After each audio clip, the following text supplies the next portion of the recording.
when you said earlier that you were going to different cities and you were trying to get best practices, I got out of that you were making sure that you were going in a listening mode to people.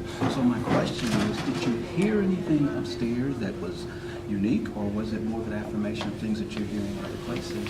No, it's interesting because I think each city is different, and what I took from Memphis was that the desire for interaction between law enforcement and the communities that they serve is there, and that's felt at the leadership by the police department, felt by the political leaders as well. But the concern that they have, and that I have frankly, is that they might not have the resources to do it in a way that they would like. It was interesting when we started talking about having to take people away from community policing activities because of resource problems, so that they answer calls that were coming. You have to respond to those calls, and that meant in a resource-poor environment, people could not be out in the community building relationships, and so that's something that that I take back. But it was interesting, I think, also just to hear about the real desire for interaction, for communication. You mentioned community policing, and our police director mentioned earlier in the day that he'd like to see some national standards for community policing. Is that something you can support, and what does that mean to you?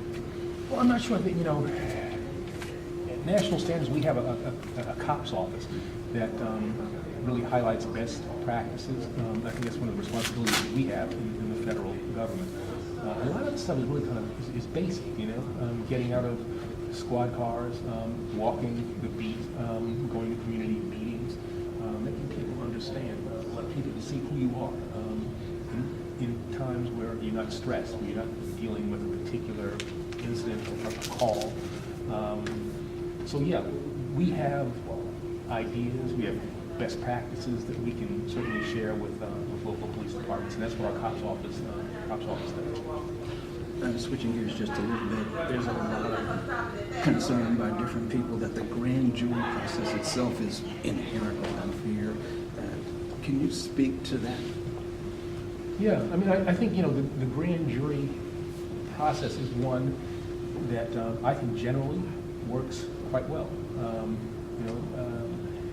One has to understand that it has a very limited role.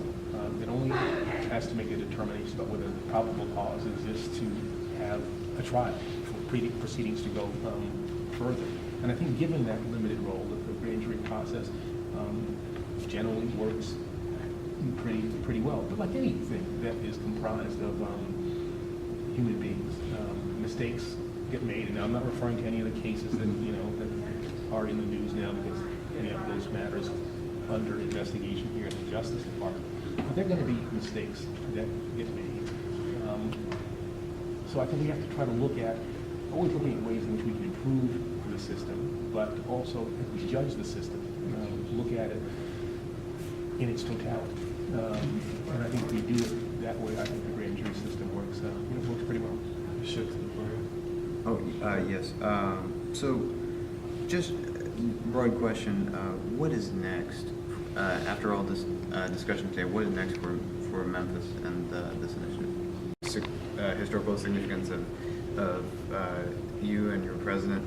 And I was just wondering if you could speak to, now that's a couple of hours ago, what you think it all means. Well, I agree with you. I mean, I thought it was really interesting to be there just in the spot where Dr. King spent his last moments, and then to have those protesters there raising their voices, and it just seemed incumbent upon me to respond to them.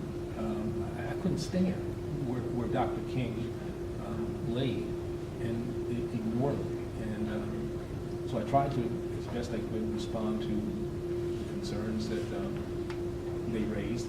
But it was interesting, the things they were raising about, over incarceration, the other issues are things that we are working on in the Justice Department. Doesn't mean I have solutions for them now, but they are certainly things that we are focused on.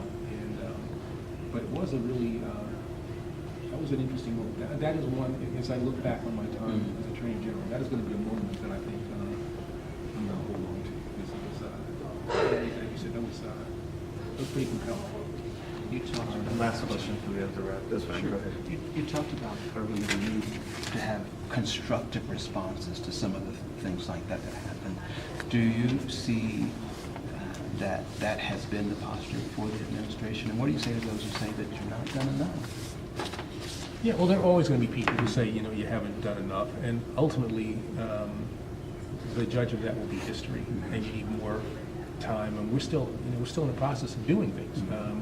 This is year 6 of an 8-year administration, and you know, we've done a lot in the Justice Department in the last 18 months, let's say, about this whole problem of over incarceration, charging policies. This president's got another 2 years to do a whole variety of things. I'm proud of what the Justice Department has done over the last 6 years, proud of what this administration has done over the last 6 years, but I look forward to what this Justice Department, this administration will do in the remaining 2. And at that point, I think you can say, you can start the questions about did the administration do enough? Thanks, guys. Thank you very much for your time. Appreciate it. Well, you picked up on something that was exactly right. That was really